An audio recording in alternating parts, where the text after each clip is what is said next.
নমস্কার সকলকে বন্ধুরা, আগামীকাল থেকে শুরু হতে চলেছে ভারত এবং ইংল্যান্ডের মধ্যে 2 নম্বর টেস্ট ম্যাচ, দ্বিতীয় টেস্ট ম্যাচ। এবং এই ম্যাচটির আগে অনেক আপডেট বেরিয়ে আসছে, যেখানে বন্ধুরা ইংল্যান্ড টিম তাদের প্লেইং 11 ঘোষণা করে দিয়েছে এবং ইংল্যান্ড টিমের প্লেইং 11-এ দুটো পরিবর্তন তারা করেছে, যেখানে চোটের কারণে জ্যাক লিচ এই 2 নম্বর টেস্ট ম্যাচটি মিস করতে চলেছে এবং তার বদলে এখানে ইংল্যান্ড টিমে শোয়েব বাসির খেলবে এই ম্যাচটি। এই 2 নম্বর টেস্ট ম্যাচটি শোয়েব বাসির খেলবে, সে তার টেস্ট ডেবিউ করবে এই ম্যাচটি থেকে।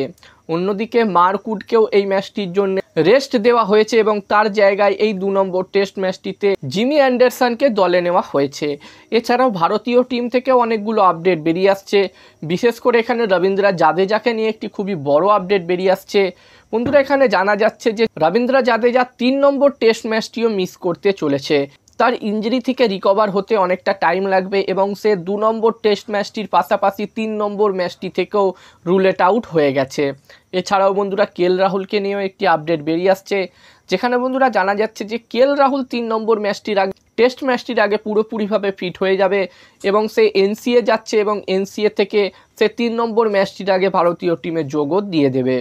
এবং বন্ধুরা বিরাট কোহলিকে নিয়েও একটি আপডেট বেরিয়ে আসছে, যেখানে বন্ধুরা কিক বাসের তরফ থেকে জানা যাচ্ছে যে বিরাট কোহলি এই মুহূর্তে ভারতে নেই, সে বিদেশে আছে এবং এই মুহূর্তে বিরাট কোহলিকে নিয়ে কোনো আপডেট পাওয়া যাচ্ছে না। 3 নম্বর টেস্ট ম্যাচটির আগে এখনও পর্যন্ত জানা যাচ্ছে না যে সে ভারতীয় টিমে যোগ হবে কিনা।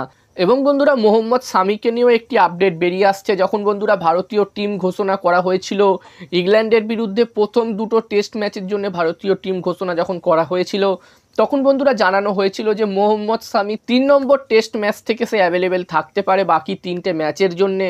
তবে এখানে জানা যাচ্ছে যে মোহাম্মদ শামি এখনও পর্যন্ত তার ইঞ্জুরি থেকে পুরোপুরিভাবে রিকভার করতে পারেনি, রিকভার সে হয়নি এবং ইংল্যান্ডের বিরুদ্ধে বাকি ম্যাচগুলোতেও সে অ্যাভেলেবেল থাকছে না। তো এখানে ভারতীয় ক্রিকেট ফ্যানদের জন্য এখানে কিন্তু খুবই খারাপ নিউজ, একটাও ভালো নিউজ কিন্তু নেই। যেখানে ভারতীয় টিম অলরেডি প্রথম ম্যাচটা 28 রানে হেরে গেছে।